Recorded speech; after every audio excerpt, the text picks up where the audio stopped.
KBS 라디오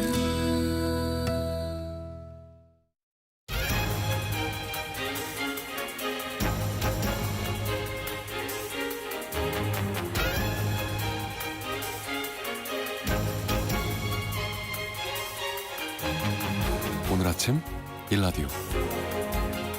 안녕하십니까. 오늘 아침 일라디오 아나운서 정은혜입니다. 최근 통신사와 카드사 해킹 사고가 잇따르면서 개인정보 보안에 대한 불안감이 커지고 있는데요. 이번 추석 황금 연휴 동안 공항이나 열차, 카페 등을 이용하실 때 흔히 사용하는 공용 USB 충전기도 주의하셔야겠습니다. 요즘 스마트폰 하나에 우리의 일상은 물론이고 여권, 사본과 항공권, 또 호텔 예약 정보, 마일리지 계정까지 민감한 여행 정보가 고스란히 담겨 있죠. 그런데 충전을 위해서 무심코 공용 USB 포트에 꽂는 순간 이 소중한 정보가 해커들에게 넘어갈 수도 있다고 합니다. 과거에도 주스 재킹이라는 방식이 경고된 바 있는데요. 충전기를 연결하는 순간 악성 코드가 심어져서 사진과 연락처, 금융정보까지 유출되는 방식입니다. 그런데 최근엔 기술이 더 교묘하게 진화하면서 일명 초이스 재킹이란 방식이 등장했는데요. 이건 사용자의 동의 없이 자동으로 데이터 전송 모드를 켜버리고요. 불과 0.1초 남짓한 시간에 모든 정보를 빼간다고 합니다. 이런 피해를 예방하려면 공용 충전기를 가급적 피해야 하고요. 개인 충전기와 보조 배터리를 이용하시는 게 바람직한데요. 이제 개인들 스스로 이런 디지털 보안에 더 현명하게 주의를 기울일 수밖에 없는 것 같습니다. 9월 26일 금요일 오늘 아침 일라디오 출발합니다.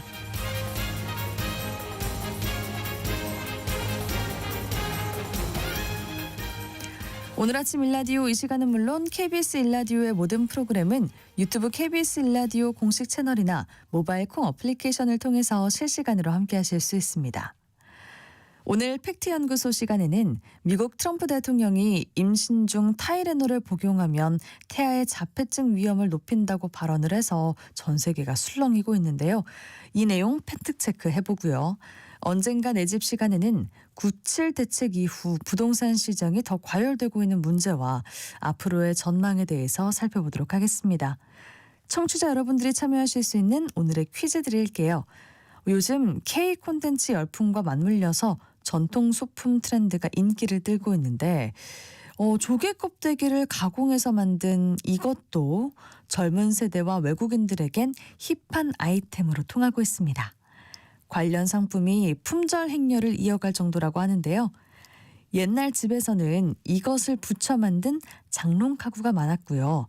대표적인 공예품으로는 나전칠기가 있었죠. 가공해서 장식 아이템으로 쓰는 이 조개 껍데기를 과연 무엇이라고 할까요? 추첨을 통해서 농촌진흥청에서 제공하는 흑삼 세트를 한 분께, 향긋한 커피 드실 수 있는 모바일 커피 쿠폰 4분께 드리도록 하겠습니다. 방송에 참여하실 분들은 단문 50원, 장문 100원이 드는 유료 문자 샵 9730, 샵 9730으로 보내주세요. 유익한 정보와 살아있는 이야기가 있습니다. KBS 오늘 아침 일라디오.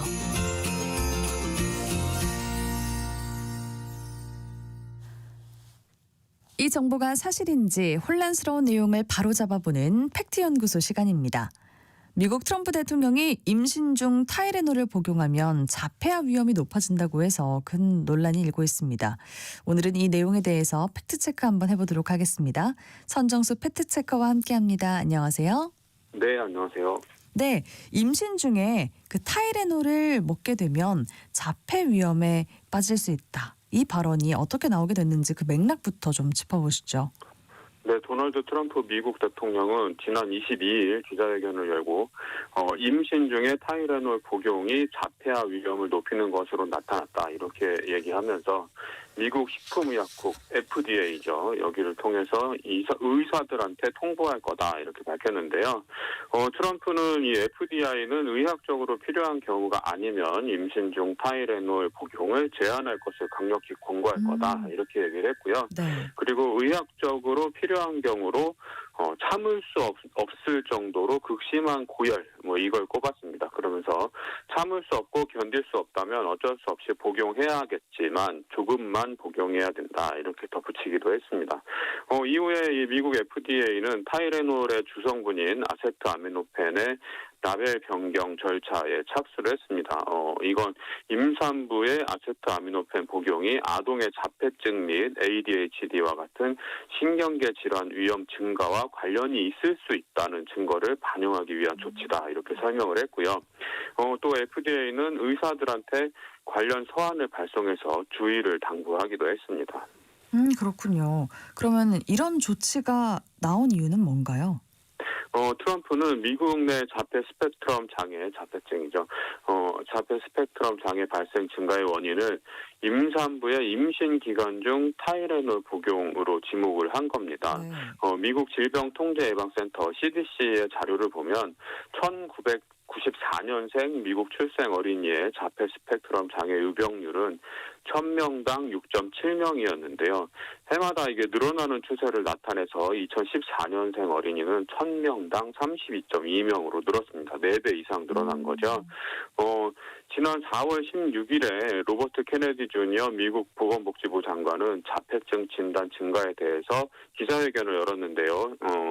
자폐 스펙트럼 장애 유병률이 급격히 증가했다는 내용을 밝히면서 이걸 환경 독소로 인한 전염병이다 이렇게 규정을 했습니다. 네. 이후에 이 자폐증 원인 연구 기금이 편성됐는데요. 보통 연구 기금이 늘어나면 과학계는 좋아하는 게 일반적인데 당시엔 달랐습니다. 왜냐하면 이 과학계에서는 자폐증 진단 증가와 발달장애의 원인에 대한 수십 년간의 연구를 무시하는 것처럼 보인다 이렇게 반발을 했는데요. 네. 이 자폐 스펙트럼 장애는 환경적인 요인보다 유전적 요인이 더 큰 역할을 하는 것으로 이미 밝혀져 있고요. 그리고 이 자폐증의 원인은 매우 복잡하다는 게 연구를 통해서 밝혀진 상태입니다. 그렇군요. 근데 미국 FDA의 발표 내용은 트럼프의 발언과는 약간 결이 다르다라는 이야기가 있어요. 네, FDA는 이 트럼프 기자회견 뒤에 보도자료를 통해서 이번 조치에 대해서 설명을 했는데요. 임신 중 아세트아미노펜 사용이 태아의 자폐 스펙트럼 장애 및 ADHD 같은 신경계 질환 위험 증가와 관련이 있을 수 있다는 연구 결과 몇 개를 예로 들었습니다. 그러면서 이렇게 밝혔는데요. 네. 일부 연구에서는 임신 기간 동안 아세트아미노펜을 만성적으로 복용할 경우 위험이 가장 클 수 있다고 설명했다. 이렇게 밝혔는데 이게 잘 뜯어보면 굉장히 마지못해서 이 발표하는 티가 좀 납니다. 그래요. 예, FDA는 또 이렇게 얘기를 하는데요. 아세트아미노펜과 신경계 질환 사이의 연관성이 많은 연구에서 밝혀졌지만 인과관계는 확립되지 않았으며 과학문헌에는 상반되는 연구들이 있다는 점에 유의해야 된다. 이렇게 또 조건을 달아놨고요. 또 아세트아미노펜은 임신 중 발열 치료에 승인된 유일한 일반 의약품이며 임산부의 고열은 태아에게 위험을 초래할 수 있다. 아스피린과 이부프로펜은 태아에게 미치는 악영향이 잘 알려져 있다. 이렇게 덧붙였습니다. 그러니까 트럼프가 시키니까 발표를 하긴 하는데 과학적으로는 아직 속 시원하게 입증된 게 없다. 이런 뉘앙스를 담고 있습니다. 그렇군요. 네. 이번 발표에 대해서 미국을 비롯한 세계 의학계들은 반발하고 있다고 하던데요. 네, 이번 발표에 대해서는 비과학적이다 이런 반응이 굉장히 많습니다. 미국 산부인과학회 여기에서는 이 타이레놀이 임신부에게 안전하다고 강조를 했습니다. 성명을 통해서 아세트아미노펜은 임신 중 통증 완화에 여전히 안전하고 신뢰할 수 있는 선택지다 이렇게 밝혔습니다. 그리고 이 어떻게 보면 당사자인 미국 보건복지부는 홈페이지에서 이번 발표와 관련된 팩트시트를 올려놨는데요. 임산부가 임신 후반에 만성적으로 아세트아미노펜을 사용하면 자녀에게 장기적인 신경학적 영향을 미칠 수 있다 이렇게 밝힙니다. 그러면서도 아세트아미노펜은 임신 중 발열 치료에 안전한 것으로 알려진 유일한 의약품, 일반 의약품이다. 그리고 산모의 발열 자체에도 신경관 결손 및 조산 등의 위험이 있다. 이렇게 인정을 합니다. 그리고 이 아세트아미노펜은 단기간에 적절한 용량으로 복용할 경우에 안전한 것으로 널리 알려져 있지만 만성 또는 임신 후기 노출에 대해서는 아직 해결되지 않은 의문이 남아있다. 이런 정도로 정리를 합니다. 또 전문가들은 아세트아미노펜 노출로 인한 잠재적 위험을 인정하는 동시에 네. 치료하지 않은 산모의 발열과 통증으로 인한 위험을 인식하는 균형 잡힌 접근 방식을 강조한다. 또 이렇게 밝히기도 했습니다. 그러니까 이건 우리나라로 치면 대통령과 보건복지부 장관, 식약처장이 임신부는 타이레놀을 먹지 마십시오 이렇게 발표를 했는데 복지부와 식약처가 임신부가 고열을 호소할 때 선택할 수 있는 약은 아세트아미노펜뿐이니 의료진과 상의해서 결정하라 이렇게 발표하는 것과 다름이 없습니다. 굉장히 애매모호한 상태인데요. 애매모호하네요. 예, 이것만 봐도 트럼프의 이번 조치는 비과학적이라는 게 드러납니다. 이렇게 되면은 임산부들이 제일 걱정이 많을 것 같아요. 어떻게 해야 되나 고민이 많을 것 같은데 네. 다른 연구 결과들은 어떻습니까? 공신력 있는 국제 학술지, 굉장히 권위를 인정받고 있는 네이처라는 학술지가 있는데요. 트럼프의 주장과는 다른 결론을 내린 연구를 모아서 소개를 하는 특집 기사를 발행했습니다. 스웨덴 카롤린스카 연구소 연구진은 1995년부터 2019년 사이에 태어난 250만 명 정도의 아동을 대상으로 임신 중 타이레놀 성분 처방 영향을 분석을 했습니다. 이 약에 노출된 어린이 중에 1.42%가 자폐 진단을 받았고 노출이 되지 않은 경우에는 1.33%가 자폐를 알았습니다. 매우 작은 차이다 이렇게 평가절하했는데요. 특히 형제 자매끼리 비교를 했을 때 이 아세트아미노펜과 자폐증 사이의 연관성을 발견하지 못했다고 합니다. 그리고 일본 국립아동건강발달센터가 한 20만 명 정도 되는 어린이를 대상으로 분석한 연구 결과가 있는데 이것도 역시 같은 결과, 그러니까 임신 중 아세트아미노펜 복용과 자폐증과의 상관관계를 찾지 못했다. 이런 결과를 내놨습니다. 그리고 영국의 웨스 스트리팅 보건장관은 방송에 출연해서 이렇게 얘기를 했는데요. 임신 여성의 파라세타몰 사용과 그 자녀의 자폐증이 연관됐다는 증거는 없다. 이렇게 잘라 말했습니다. 이 영국에서는 아세트아미노펜을 파라세타몰이라고 부르는데요. 네. 이 스트리팅 장관은 트럼프 대통령이 의학에 대한 말에 주의를 기울이지 말라. 정치인인 내 말도 듣지 말라. 영국의 의사, 영국의 과학자, 국민보건서비스의 말을 들으라. 이렇게 강조를 했습니다. 그리고 세계보건기구 WHO도 아세트아미노펜 복용과 자폐증 사이에 결정적 과학적 증거는 없다. 이렇게 밝혔습니다. 그렇군요. 네. 자폐증 환자가 현재 늘어나는 것은 통계로 드러난 사실인데 학계에서는 그 원인을 어떻게 보고 있습니까? 네, 말씀하신 대로 많은 연구에 따르면 이 자폐증 유병률이 증가하고 있습니다. 미국뿐만 아니고 영국, 덴마크, 우리나라, 일본을 포함한 다른 고소득 국가에서도 관찰이 되는데요. 이 증가 이유 중에 하나로 진단 기준 변경이 꼽힙니다. 정신질환 진단 및 통계 편람 DSM이라고 부르고요. 그리고 국제질병분류 ICD의 이 진단 기준이 바뀌었기 때문에 진단 건수가 늘어났다. 이런 추정인데요. 1990년대 초까지 이 자폐 진단 기준 자체가 굉장히 엄격했는데 2013년 아스퍼거 증후군과 같은 일부 이 개별 진단명을 폐지하고 자폐 스펙트럼 장애라는 용어로 통합을 했습니다. 덴마크 연구에 따르면 1980년부터 1991년까지 출생자 중에 2011년까지 진단을 받은 덴마크 사람들의 자폐증 유병률 증가 원인 가운데 한 60% 정도가 1990년대 초반 진단 기준의 변화와 진단 보고 방식 변화로 설명될 수 있다. 이렇게 추정을 했습니다. 그리고 또 자폐증에 대한 인식이 개선되고 증상에 대해서 널리 알려지면서 교사나 의료 전문가, 일반 대중의 낙인이 줄어든 것도 진단 건수가 늘어난 것에 한몫했다. 이런 추론도 있습니다. 그리고 부모의 나이가 많을수록 자폐증 발병 가능성이 높아진다는 사실은 이미 밝혀져 있는데요. 고소득 국가에서 평균 출산 연령이 높아지고 있다는 점이 자폐증 유병률 증가에 어느 정도 영향을 끼쳤을 가능성도 주목받고 있습니다. 그리고 고농도 오존 노출 등 대기오염과 자폐증의 연관성에도 의학계가 주목하고 있는데요.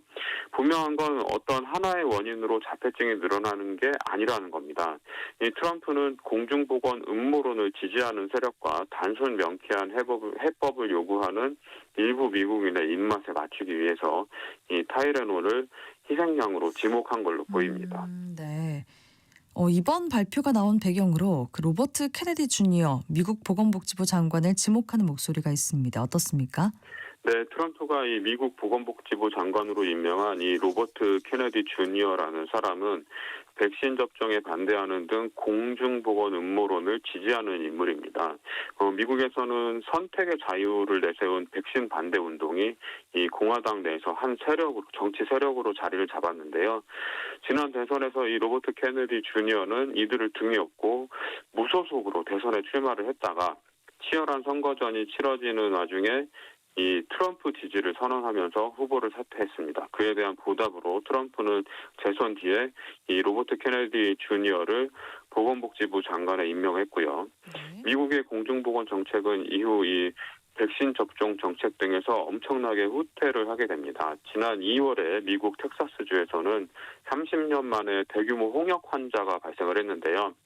예방접종을 받지 않은 6살 아이가 홍역으로 숨지는 일도 있었습니다. 네. 이 최대 발병지인 게인스 카운티라는 곳에서는 14%의 학령기 아동이 필수 백신 접종을 거부했는데요. 95% 이상이 접종을 받아야 유지되는 집단 면역이 무너진 사례로 꼽힙니다. 이 정치적인 이유로 공중보건 정책 수장에 공중보건 음모론을 펼치는 사람을 앉혀놨으니 이 미국의 공중보건이 제대로 돌아갈 리가 없는 거죠. 네, 우리나라 자폐증 유병률은 어떤지 궁금해요. 이번 발표에 대한 우리 보건당국의 반응 그런 것들도 좀 알려주시죠. 네, 세계 질병 부담을 연구하는 건강측정평가연구소라는 국제 연구기관이 있는데요. 여기서 추정한 바에 따르면 이 자폐 스펙트럼 장애의 10만 명당 유병률이 세계에서 가장 높게 나타난 나라는 일본입니다. 10만 명당 1,586명 정도 되고요. 우리나라는 10만 명당 1,506명으로 두 번째로 많습니다. 앞서 말씀드렸듯이 고소득 국가에서 이 자폐 스펙트럼 장애 유병률이 높게 나타나는 경향이 있고요. 그리고 이번 발표에 대해서 우리나라 식약처는 향후 이 아세트아미노펜 성분을 함유하는 제재의 제조, 수입 업체들의 미국 정부의 타이레놀 관련 발표에 대한 의견 및 자료 제출을 요청하고 관련 자료 및 근거에 대해서 신중히 검토해 나갈 예정이다. 이렇게 원론적인 입장을 밝혔습니다. 네, 오늘 팩트연구소 시간에는 타이레놀과 자폐증 위험에 대한 여러 가지 정보들 함께 확인해봤습니다. 천정수 팩트체커였습니다. 잘 들었습니다. 네, 고맙습니다.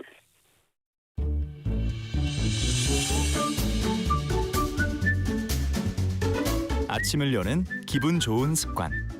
KBS 오늘 아침 일라디오.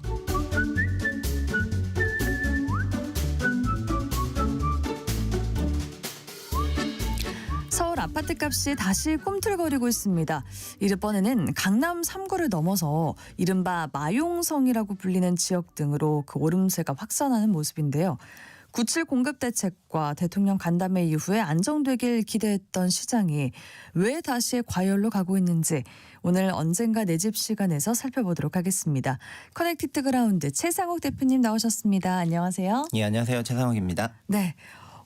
대표님, 그 새 정부의 부동산 정책이 시장 안정과는 점점 멀어지는 분위기인 것 같아요. 네. 거래량이 줄었는데도 그 신고가 비중이 늘어나고 다시 과열 현상이 나타나고 있다고요? 예, 맞습니다. 거래량이 올라가면서 그 가격 상승도 따라가는 것이 일반적인 패턴인데요. 네. 실제로 올해 주택 가격이 가장 높은 상승률을 보였던 기간이 서울의 경우에는 6월 달이었습니다. 그리고 6월에는 매매 실거래가 1만 건에 육박할 정도로 높았었는데 현재는 7월과 8월은 다 마감이 되지 않았지만은 거래량이 4천 건대로 내려갔기 때문에 7, 8월 기준으로는 어느 정도 안정세에 진입했다 6.27 대책 효과가 있었다고 보는 게 맞는데 네네. 최근 들어서는 거래량이 그렇게 크게 튀지도 않는 상황에서 매매 실거래가 강세로 나오고 있는 부분이 잡히고 있습니다. 그래서 물론 나중에 거래량이 다시 올라갈 수도 있긴 하겠지만 9.7 부동산 대책이 나왔음에도 불구하고 9월 둘째 주부터 주택 매매 가격이 소수점 첫째 자릿대 상승을 보이고 있기 때문에 서울이 다시 한번 강세장으로 들어가는 것이 아니냐 이런 말이 나오고 있는 거고요. 네. 그리고 전국적으로 보면은 지금 9월이잖아요. 9월 누적으로 전국은 매매 실거래 변화율이 0%예요. 0%예요? 예, 아. 0%고 서울이 누적 5%이고요. 그리고 지방은 지금 마이너스 1.3%예요.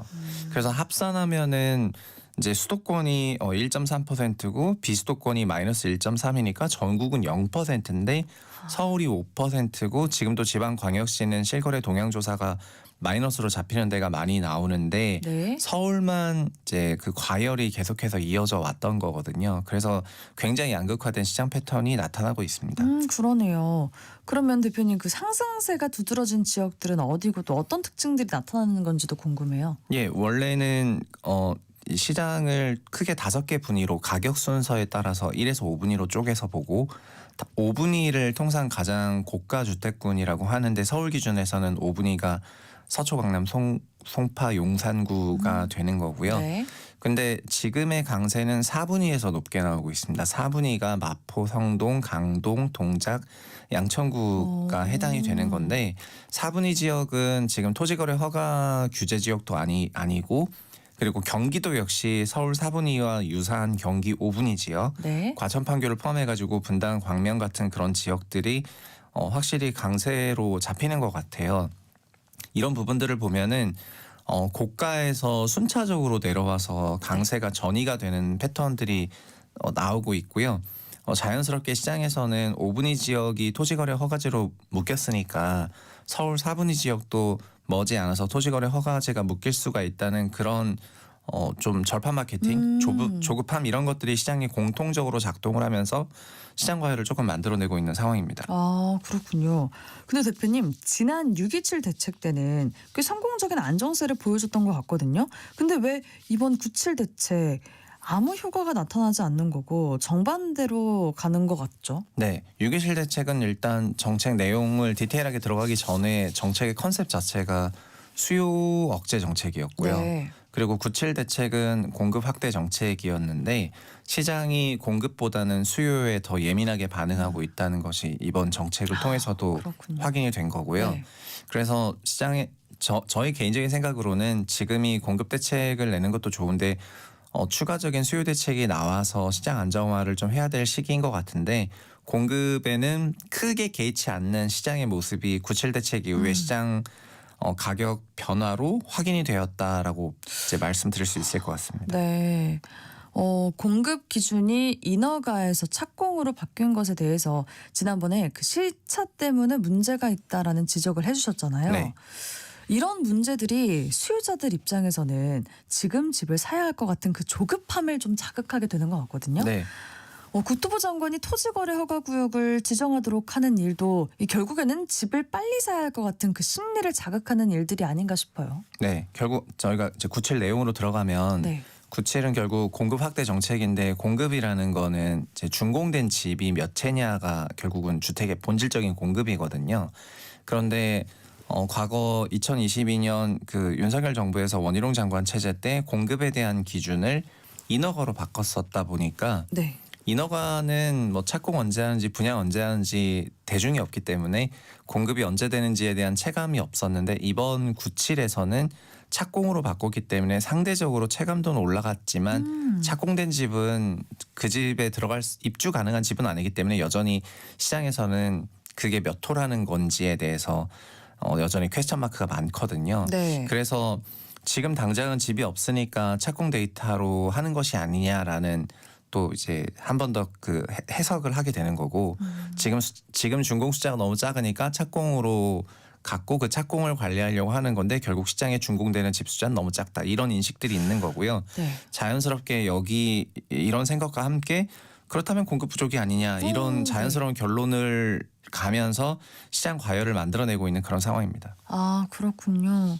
그래서 그런 심리들을 자극하는 일들이 아닐까라는 생각이 예, 들게 맞습니다. 되는 거네요. 그리고 여기서 자연스럽게 더 강세로 간다면 네. 그러면 물가 상승률보다 훨씬 높은 상승률이 장기간 이어지면 토지거래 허가제 지정할 어떤 이제 조건이 달성이 되는 거기 때문에 네. 그러면 토호제도 덮일 거다. 그럼 토호제 덮이면은 전세를 끼고 갭 투자하는 이런 매수가 불가능하고 네. 대출 받고 집을 사는 매수만 가능하기 때문에 상대적으로 자본력이 조금 떨어지는 경우에는 토어제 전에 그 투자성 목적으로 투자하려는 그런 심리도 많거든요. 최근에 자금 조달 계획서를 보면은 확실히 서울 4분위 지역이나 경기 5분위 지역에 전세 낀 갭 매수를 하는 그런 패턴 보증금 승계 체크하는 자조서 비중이 압도적으로 올라가고 있는 걸 보면은 네. 이런 지역에 투자 수요가 정말 많이 몰려 있는 그런 상황입니다. 그렇군요. 근데 강도 높은 대출 규제가 시행되고 있는데도 그 특정 지역에서 초강세 현상이 나타나고 있다고 하니까 궁금한 게 이런 지역들 자금 조달 어떻게 하고 있습니까? 예, 원래는 주택이 그 주택가의 강세는 대출 강세와 같이 맞물려 있는데요. 네. 지금의 패턴은 이례적이라고 할 수가 있는데 가계대출 증가세가 높게 나오지도 않는데 주택 가격은 아주 강세로 나오고 있는 그런 상황이거든요. 그런데 그거를 그래서 시장에서는 여러 가지 해석들이 존재하는데 첫 번째는 은행의 대출 외에도 다른 여러 가지 대출원들이 존재하는 것 같다. 네. 이런 생각이고 그 대출원 중에 하나가 지금 주택을 적극적으로 구입하는 분들이 소위 3040 세대들인데 현재의 3040 세대들은 소위 말하면 에코 베이비 부머 세대들이거든요. 네. 네, 에코 베이비 부머 세대들은 소위 58년부터 65년생 부모를 둔 자녀분들인데 이분들 같은 경우에는 한국 사회에서 자산 형성이 된 상황에서 자녀들에게 부를 이전해주는 그 가족 간 대출이라던가 네. 이런 비은행 유동성 공급이 가능한 가구들인 것 같아요. 은행에서 대출을 받지 않아도 네, 그 대출을 받아도 또 거기에 추가로 더 받을 수가 추가로 있는 더 받을 수 거니까요. 있는. 가족 대출을 통해 가지고. 네. 그래서 이런 가족과 뭐 2억까지는 무이자로 대출이 가능하고 그리고 유이자로 대출해 준다 하더라도 굉장히 낮은 이율로 대출해 줄 수 있는 그런 제도들이 존재하기 때문에 그리고 증여도 많은 것 같고 그래서 네.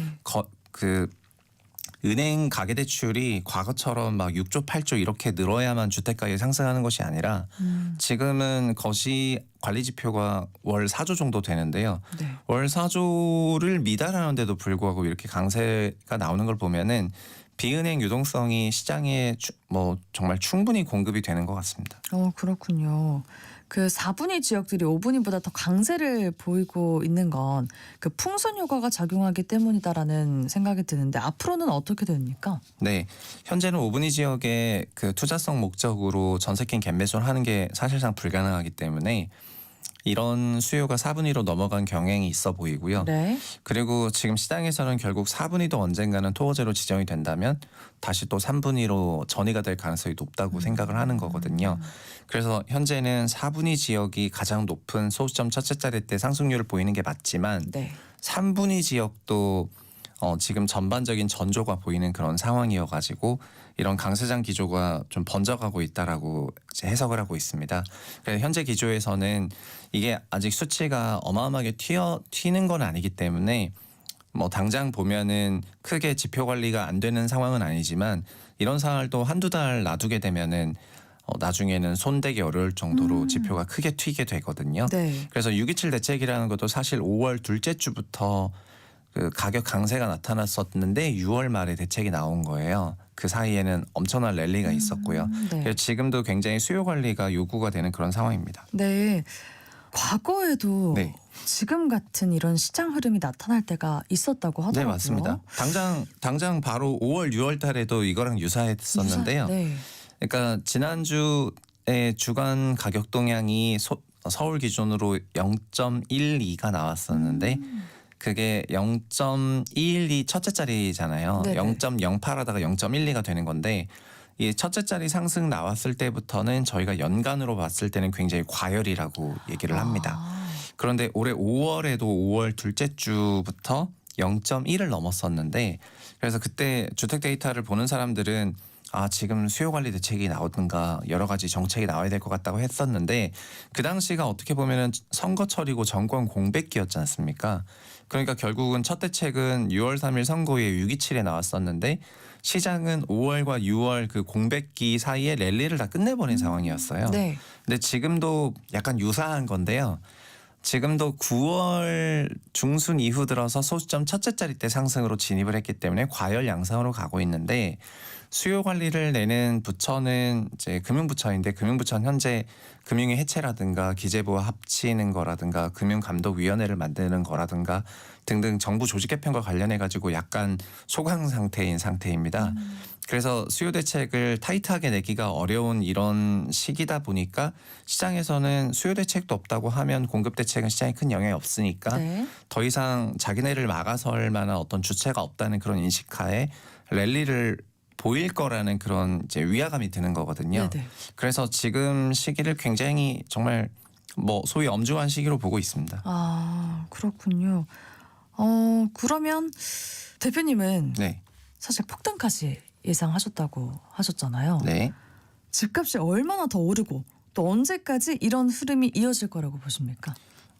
지금이 5월 둘째 주랑 유사한 상황이라면은 결국은 이 랠리가 계속해서 이어져서 627을 불렀던 것처럼 한두 달 이내에는 뭐 상당한 가격 상승이 있을 것 같고요. 아, 네. 그리고 5월, 6월에 그 상승률이 어느 정도였냐면은 지난 이제 소위 1년에 3% 정도 명목으로 올라가는 게 일반적인 부동산 시장인데 네. 5, 6월의 강세는 5년치가 한 번에 다 오른 거거든요. 그러니까 그만큼 이제 센 상승세를 보였었던 건데요.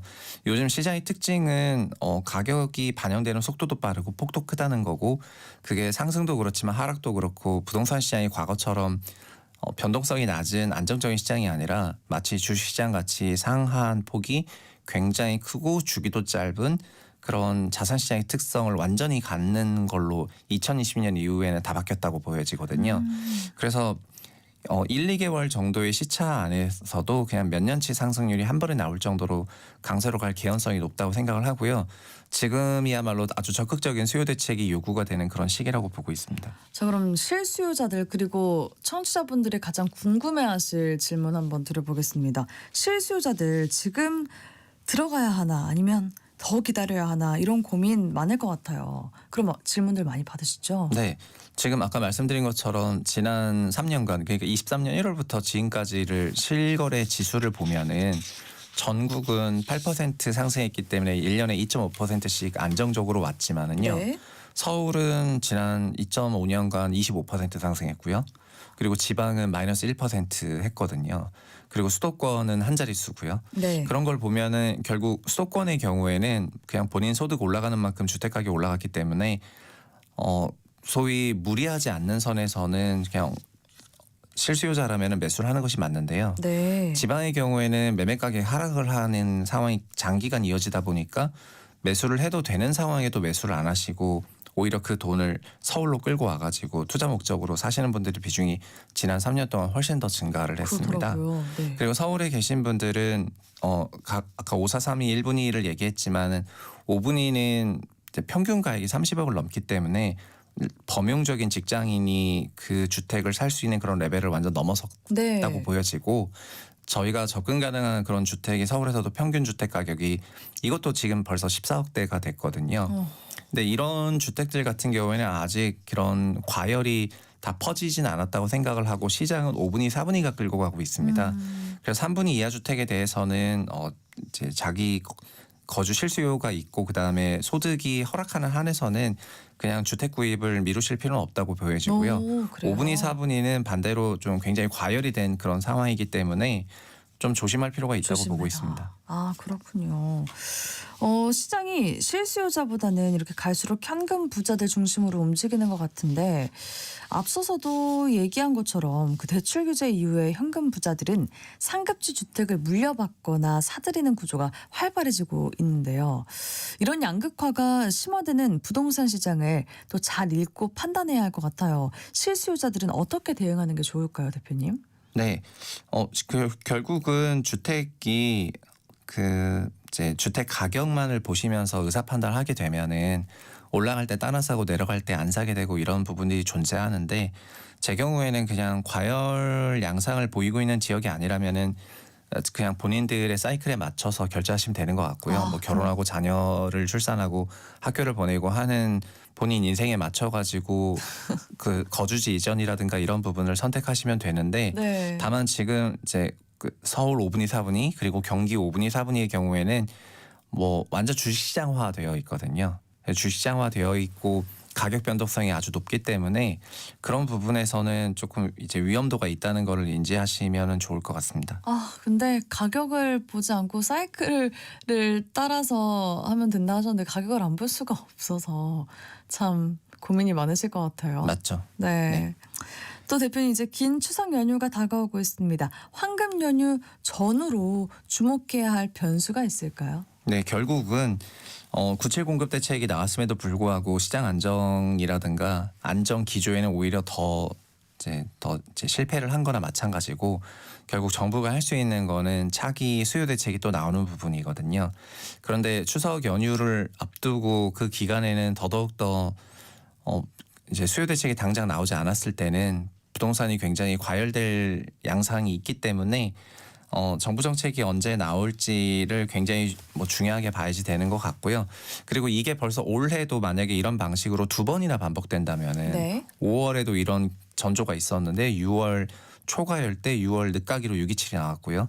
9월에도 이런 전조가 나왔는데 만약에 10월 말 추석 끝나고 대책이 나온다거나 등등 랠리 다 한 이후에 늦가기로 대책이 나오게 된다면은 결국 부동산 시장 안정화라는 거는 이제 달성 불가능한 목표가 되거든요. 네. 그리고 현 정부는 전체적으로는 머니무브로 부동산에서 주식으로 돈을 갖고 가려고 하는 건데 부동산이 과열되게 됐을 때는 반대로 주식에서 부동산으로 갈 개연성도 높기 때문에 네. 지금 적극적으로 정부가 수요 관리해야지 되는 그런 시기인 것 같고요. 추석 전후에 그냥 유의해야 될 부분들은 결국 이런 상황을 얼마나 예민하게 인지하고 그다음에 대책을 낼 것인가를 그냥 관찰하고 바라봐야지 되는 그런 것 같습니다. 아, 그렇군요. 언젠가 내 집 시간, 오늘은 과열된 부동산 시장, 집값 폭등 우려에 대해서 함께 살펴봤습니다. 커넥티드 그라운드 최상욱 대표님과 함께했습니다. 고맙습니다. 예, 감사합니다. 오늘 퀴즈 정답은 자개였습니다. 상품 받으실 퀴즈 당첨자는 중복 당첨 여부 확인 후에 홈페이지에 게시해 놓을게요. 오늘 아침 일라디오 지금까지 아나운서 정은혜였고요. K-팝 데모넌터스 OST 중에 소다팝 들려드리면서 인사드릴게요. 모두 좋은 하루 보내세요.